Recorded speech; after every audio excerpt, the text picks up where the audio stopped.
This story was sent to me by Odd Rocker One, and he had asked me, "Don't I remember talking about this story?" And I said, "I don't remember talking about this, let alone even remember this being a story." But now knowing the outcome of it, I wish I had did a story about it. So I'm gonna give you a little playback on what this is about. So this man's name is Steven Spencer. He's from Pennsylvania. He's currently 31 years of age. And 2 years ago, I think in July, he got into an altercation with this racist white man who was, saying, the usual spill that they always say to us. And then it turned physical, in which Steven Spencer ended up shooting that man, which led to the man dying. He ended up pretty much bleeding to death. And then Steven Spencer, he did the smart thing by immediately turning himself in. I'm glad that he did that, because if he decided to say, "Oh, I'm gonna try to outrun the law," then it wouldn't have turned out for him, in which I'm about to explain to you. So basically, he's pretty much been locked up for these last couple of years, and he had a trial. And guess what? After all the deliberations, he was found not guilty by reason of self-defense.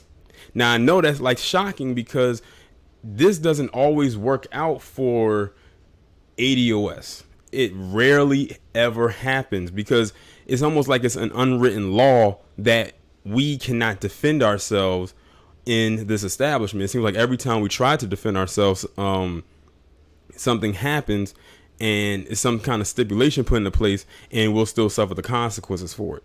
This almost reminds me of that story that I did maybe a couple years ago, where you had those two white guys in that Waffle House messing with that black man, and then after they thought they got away, that black guy pulled out that gun and shot that guy, and literally on his way to the hospital, he crashed, which ended up leading him into dying. And then of course they found him not guilty, and actually I don't even think they charged him with anything, because there was too many witnesses around that showed, and even the surveillance cameras inside the Waffle House showed that this guy started everything.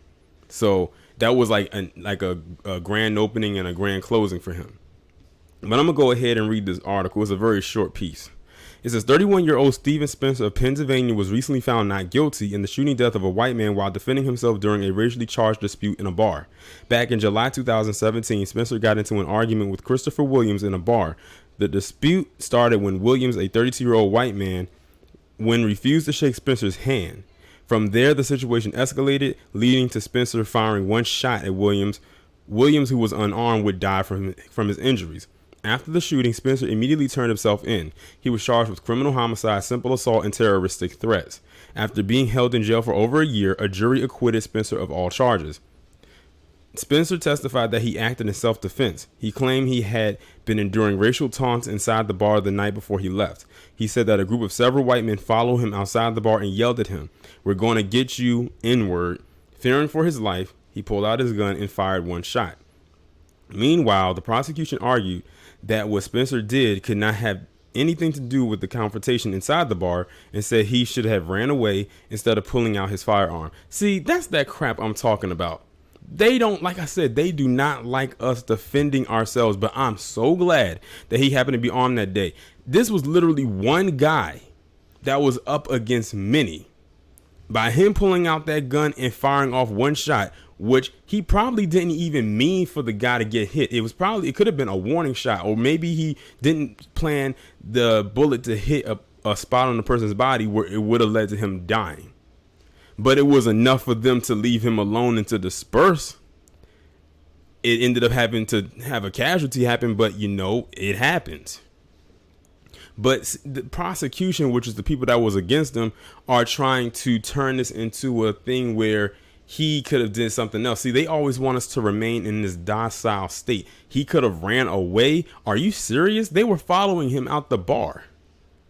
If he didn't have that gun, this man probably would have got jumped, and he probably could have died that night. And I wonder what the prosecution would have said then. But in a rare case, the court decided to side with Spencer, a black man, and acquitted him. Now, the key word there is rare, because even they know that it is very rare and unusual that a black man or anyone for that matter in a situation like this, can be found not guilty on every single charge. He didn't get found guilty on even one of the charges that he was hit with. I was fighting for my life for 15 months and I finally made it. Justice was served, Spencer said. Spencer was described during the trial as a family man and a business owner. It was also stated that he has a concealed carry permit and has no criminal record. This guy was pretty much squeaky clean up until that night. But because now all the charges have been dropped against him, well, he was found not guilty on all charges. Now his record is pretty much expunged. His lawyer, John Pike, said the case was more than just someone shooting an unarmed person, and the jury saw it. They saw it for what it was, ugly racism. That man is also very fortunate and lucky that he had a jury that, like his lawyer said, could see it for what it was. Because they could have easily sent him up the river, and he would still be in jail right now. Not every person, especially those who look like us, get that chance. He's extremely fortunate. And I'm glad, that everything worked out for him. Now he can go and, get his life back. He lost a year and some change. He fared better well than some of us who are behind bars now for even lower level crimes that we didn't do, who have to sit behind bars for decades. So kudos to this man. Kudos to the jury and the judge and his lawyer in this case. As far as that prosecution, they can go to hell right along with the scum that he took out 2 years ago. Y'all let me know what y'all think about this down in the comments.